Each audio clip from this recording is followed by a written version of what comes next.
নমস্কাৰ বন্ধুসকল, মোৰ অন্য এটা মিনি ব্লগলৈ আপোনালোকক স্বাগতম জনাইছোঁ। তো আজি হৈছে মাঘৰ উৰুকা। মাঘৰ উৰুকাৰ দিনা সকলোৱে এসাঁজ তৃপ্তিৰে সকলোৱে খাব বিচাৰে। সেয়েহে আমিও সকলোৱে একেলগে এসাঁজ খাবলৈ লৈছোঁ। আৰু এয়া ৰাতি আমাৰ মেজি কাটিছে আৰু এয়া মোৰ ডান্স, নাহাঁহিব আকৌ দেই। আৰু এয়া দাদাই মাংস বনাইছে, কিন্তু সি বেছিকৈ মোবাইলতহে বিজি।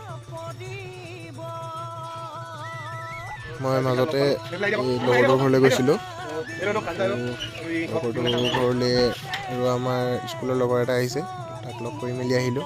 আৰু তেনেতে আমাৰ মাংস ৰেডি হৈ গ'ল। আৰু এইফালে মাছ দি আছে বৰমা আৰু নবৈ।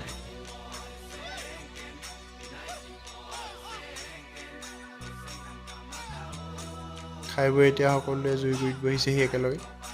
তো আজিলৈ ভিডিঅ'টো ইমানেই আছিল। Bye bye.